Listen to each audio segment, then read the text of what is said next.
يعطيكم العافية. اليوم إن شاء الله نحكي عن consumer purchasing behavior. Let me put the slides.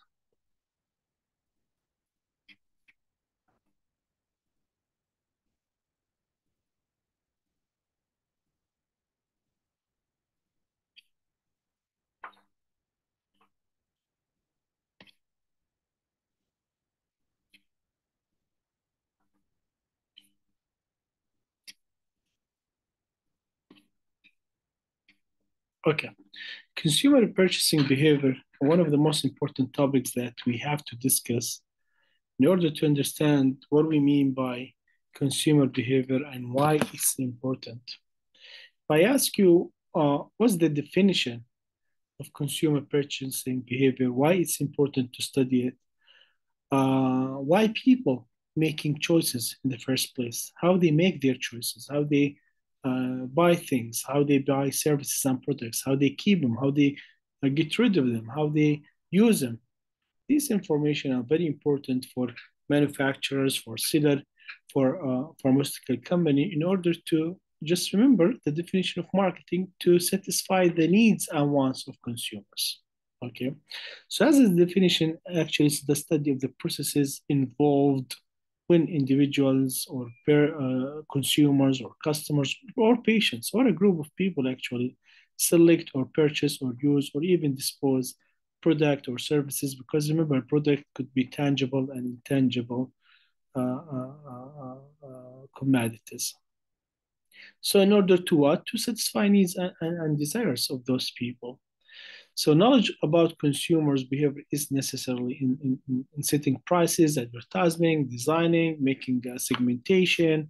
If you remember the market segment or the target market and the definition, these are very important to determine once we have more information about how people making choices. Decision making in healthcare differs from other commodities or products. Just remember, health is the most expensive or valuable commodity. سلعة باهظة الثمن. We cannot compare it with other commodities or other products or other services. When it comes to health, okay, people appreciate and value health services and health products. So it's not comparable to other services like going to the market of cars or housing or retail services or consumable products is totally different. Although, like some of the principles and the actions and the way people make actions look similar, very similar.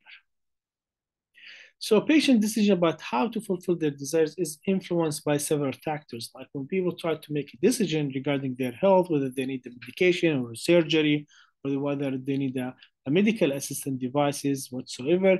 So there are several factors like social influence, how your family, your friends, peer pressure might influence you, the economy, okay, whether you are having a high socioeconomic status or not. This might increase your options and variety of options and the way you seek different features in the product. Personal influence, your attitude, knowledge, your age, gender, all these playing a very important factor. Even the socio or the psycho social factors also playing a role regarding the way you make a decision. Many processes in pharmaceutical marketing are originated from other disciplines. Of course, we have similar behavior regarding when you think about your recent purchases for example, a car or a house or a watch or something dear to you. How you made the decision might give you a clue about the first step, the second step, the third step, until you purchase or you obtain this product for yourself. And after that, what happened? Did you evaluate it? Did you provide a feedback? Did you like it? Did you dislike it? And all these factors playing a role in consumer decision behavior. And companies need to understand this behavior in order to better design and offer and advertise for their products. So if we give some examples, if you have let me put it this way, new patient or new customers and non-new or repeat customers. Like if I told you, like we have customers always coming to the pharmacy every so often to buy a product or a herbal product, OTC. Usually they come to the pharmacy, they pick it, and usually they take the same product and they leave. We call them habitual choices. So those people, they usually take the same product over and over, and they have a brand loyalty to that product.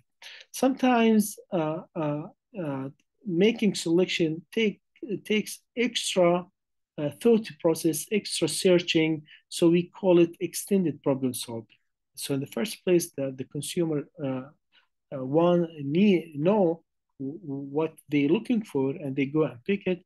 In the second scenario, the extended problem solving in terms of if the customer is really coming over and over, but they are looking for something we call the variety seeking, like they want to come and try different painkiller, for example, for migraine. They usually take Panadol, and they're trying to take another brands, another medication that work on relieving pain.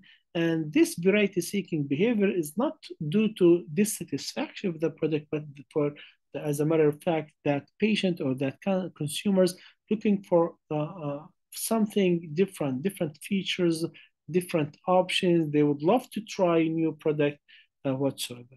If you have a new patient now, similar scenario. We have limited problem solving, like the patient or the consumer not engaged in deep thinking and planning the process. They just go and pick it. We call it impulsive decision, and this is mainly controlled by emotions. For example, something attached to their childhood, something might affect or something that light up in their memory, and they just want to go and buy it instantly. Also, imagine you have new patients looking for a very expensive and infrequent product, like an annual injection for a particular disease. It's going to be expensive and infrequent. They don't take it on a daily uses. This kind of behavior called extended. Again, this needs a lot of thinking, a lot of thought process, searching. They need to ask, they need to consult before they make their own decision. So we call it, what do we call it? We call it complex decision. Okay, why? Because it's first choice and people are unfamiliar and they have some concerns that this product might work, might not work. And why it's important to understand this, because as a marketer, we need to target those people differently. Like people want to try something expensive, infrequent. For sure, the messages that are going to be sent to them is going to be direct messages with more information. They need to change and influence their attitude whatsoever. If the patient, regular patient coming every day to the pharmacy to pick an OTC or something, the type of message could be different. Also, we have something called dissonance reducing buying. For example, you usually buy a particular product, or you usually use a Mac, Apple computer, or an Apple smartphone. Then out of sudden you find out there is a minimum differences between this product and another product. There is not much of a difference, so you decide to buy the other one. Okay, so you don't feel there's a big difference. So even though you buy it, the marketer here, they need to send also different messages. They need to be focused messages, and they need to be like following up with the consumer. So imagine you buy something you never used to, but it's very similar to what you used to. Like you have your, for example, Samsung phone instead of the Apple. And now, in order to avoid being regretting this device or this step or this decision, the market itself, in this case, they need to follow up with the consumers. They need to make sure they like it. They are not. They are very satisfied with the product. So in this case, the consumer feels that their decision is totally right. So you see, so different messages can be sent, depends on that. This is a new patient, or he's a regular patient. The decision is complex or a simple one, etc. Now, the decision process itself goes through different steps. Pre-purchasing, you think about the product, you try to find, as a market, they try to create a need. Remember the definition, we create a need to satisfy, to fulfill this need. For example, patient with a migraine headache or with a problem, healthy problem, all of a sudden watching a TV, there is ads about a new medication. Now you feel there's a problem and you need to obtain this medication. So we create a need. We create services in order for those patients to feel like they have to obtain it, they have to satisfy their needs and wants. So once they recognize the product or the services, now they're gonna understand if it's important or not. How is that? Like imagine if there's no difference between the actual state of health and the desired state of health.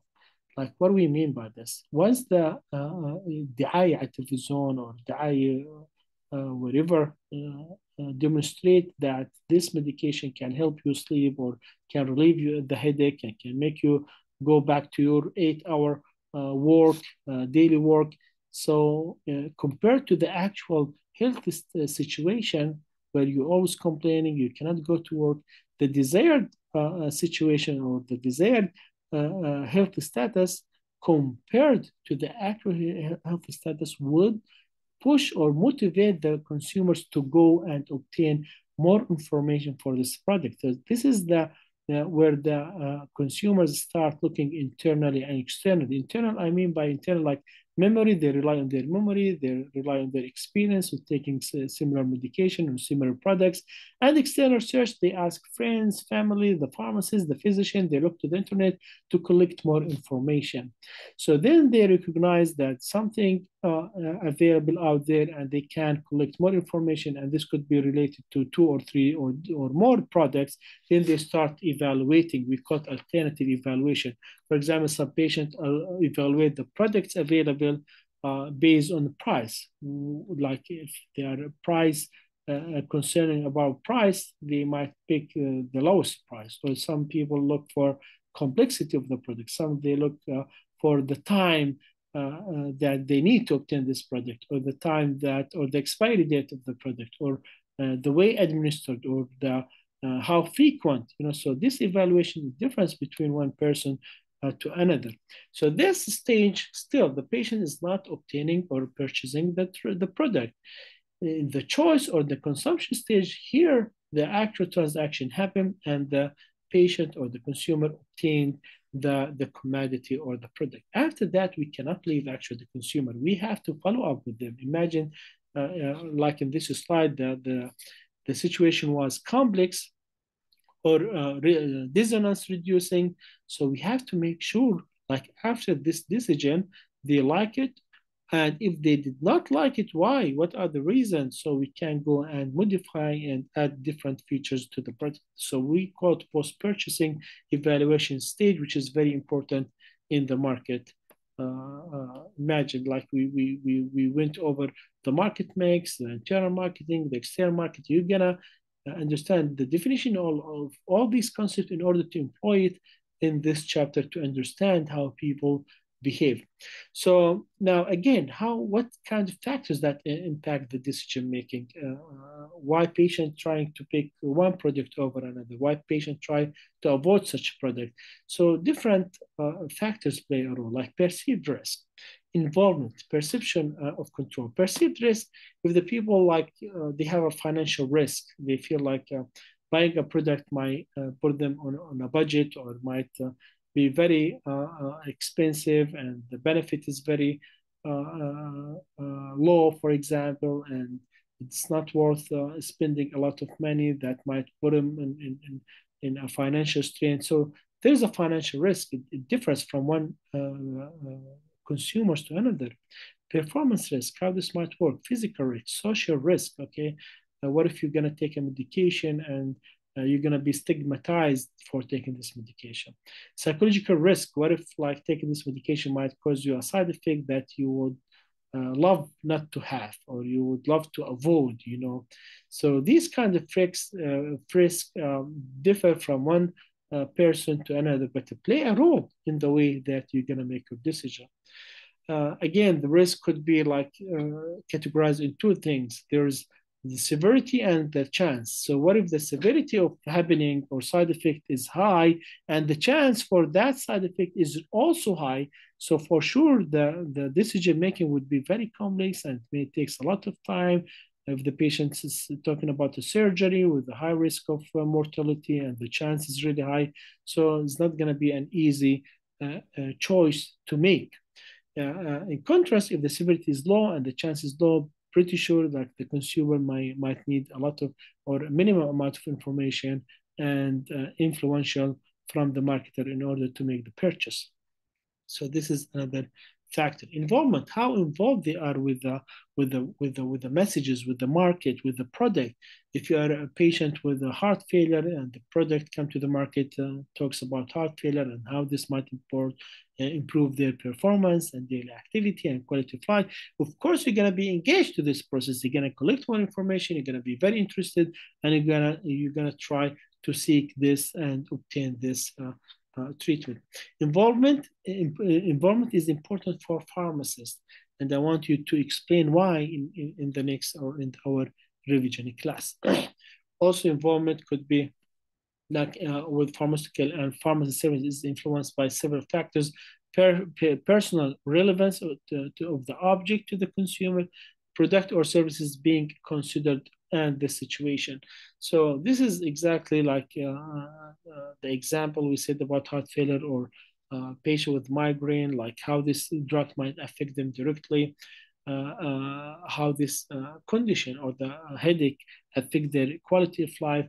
So if the patient is highly involved in the situation, they would be very interested in the messages of the market. Again, highly involved, low involved. This depends on the situation, and this might give a clue to the market how or what different messages can be portrayed to the consumers. Okay, if patients are highly involved in such a product, so they have to receive a very clear, complex messages, a lot of information. Their attitudes need to be changed, etc. Now, how we can improve their involvement in the project that we're trying to present? Of course, through education, through reducing distraction, giving the right information, changing their attitudes, adjusting counseling strategies to the patient's level, try to send clear messages, try to explore the benefits and the risk of this product. Perception of control, this is the third one, and this could be or should be very clear in terms of if you remember the ethical principles, one of the ethical principles talks about autonomy, like patient needs to feel that they have the right to make choices. So if you are part of the decision-making process, you're gonna feel like you are more empowered, you are controlling the options, and you're gonna be more loyal and more engaged and adherent to the product that you are trying to buy. And how we can foster perception of control through receiving feedback from consumers. And this is what the company tried to seek, asking consumers about their opinion, what they like, what they don't like, to add extra information and feedback on behalf of this product so it can be improved by the company.